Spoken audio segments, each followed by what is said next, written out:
Hi everyone, Adesh here. So in this session we're gonna see how we can create a custom annotation for defining our point cuts to the Spring based services and all. So basically this is a AOP application, and here we'll create a custom annotation for defining a point cut here.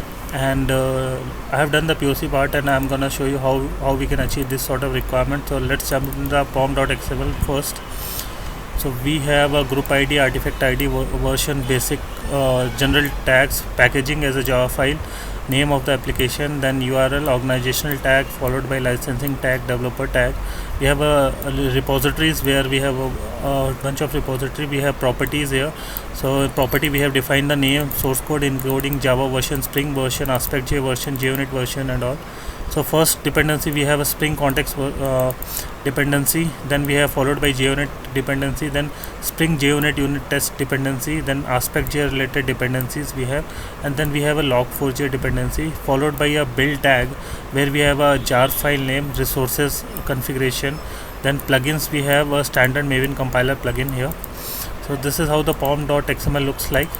So in the source code, once we get into that, we have a employee bean. Basically in the employee bean we have employee ID, employee name, employee email, constructor, default constructor, parameterized constructor, setter, getter methods, toString is overridden here.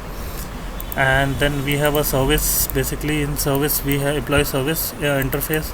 All the CRUD operation related specifications are declared here, like save employee, save employees, update employee, delete employee, select employee based on ID, and select all the employees. So we have a implementation basically. So for that implementation, employee service IMPL is there, implementing employee service, annotated with the @service annotation. So it, and the ID is employee service. So this will also be a annotation basically. So leave this part, I'll come back to that. So we have a specific what we have defined a collection map collection here for a local data store here. We are not interacting with the DB and all. So what we are doing, we are just using this map as a local data store, and we are doing all the operations onto the collection here itself. So where we are keeping a key as a employee ID as a key and employee object as a value, and we are putting that, and we are returning the response based on exception, and if no exception, response will be successful, otherwise we have a failure. So save, when we are saying saving a list of employee, we are iterating on that, and we are adding into the local data map data store. When we are saying updating, then we are passing an employee object. Based on the employee ID, we are swapping the existing object with the past new object.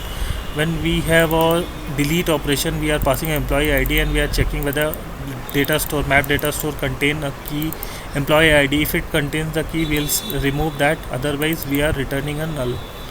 And then select employee. Based on the employee ID, we are passing employee ID, and we are getting a we are passing employee ID as a key and getting an employee object as a value from the map data store. And once we need to get all the employee objects from the map data store, we are getting we have defined a array list here basically.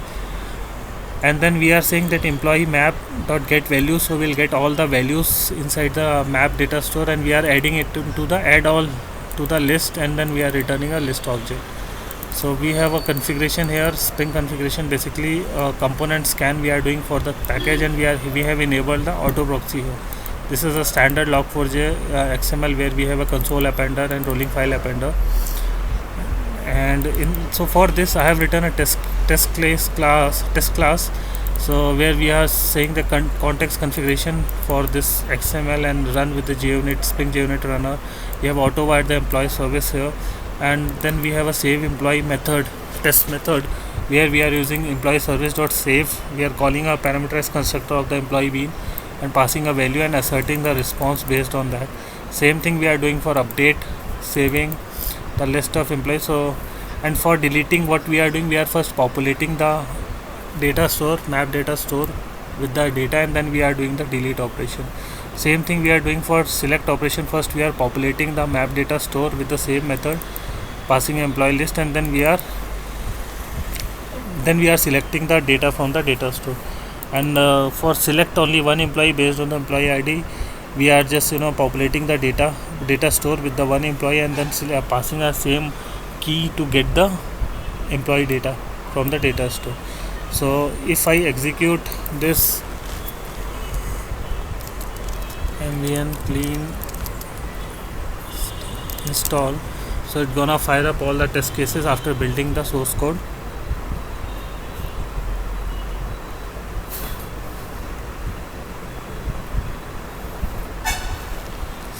So here you can see that 6 test cases executed, 0 failure, 0 error, 0 skipped.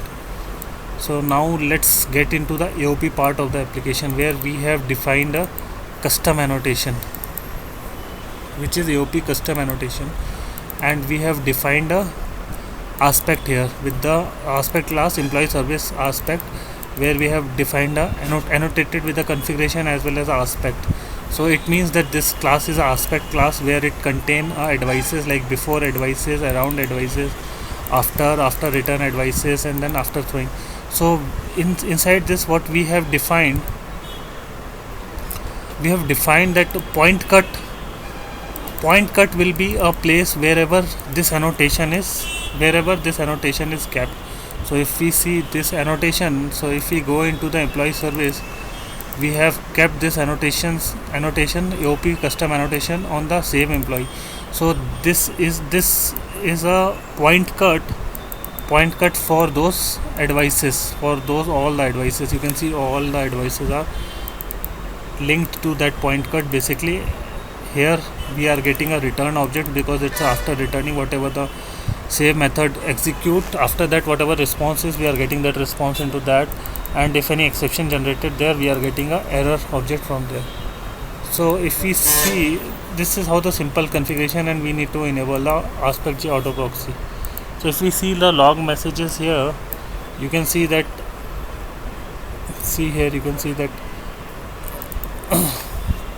before execution of employee service save method, with the data, after executing employee service save method, before executing employee service save method, then we have exception generated during execution. So our throw advice also works here. So like that, all the advices which we have kept are executing one by one. So I'm gonna store this code to my repository, which is Adarsh Kumar, github.com /AOP_spring_AOP. So you can, all my previous applications are already there, so you can pull it and you can play around with this and understand the concept. So I hope this will help you to get a clear idea about how we can implement AOP in the Spring application, by using XML, by using annotation, by using our custom annotations, or by using a specifically @ point cut annotations and all. So till then, take care, bye.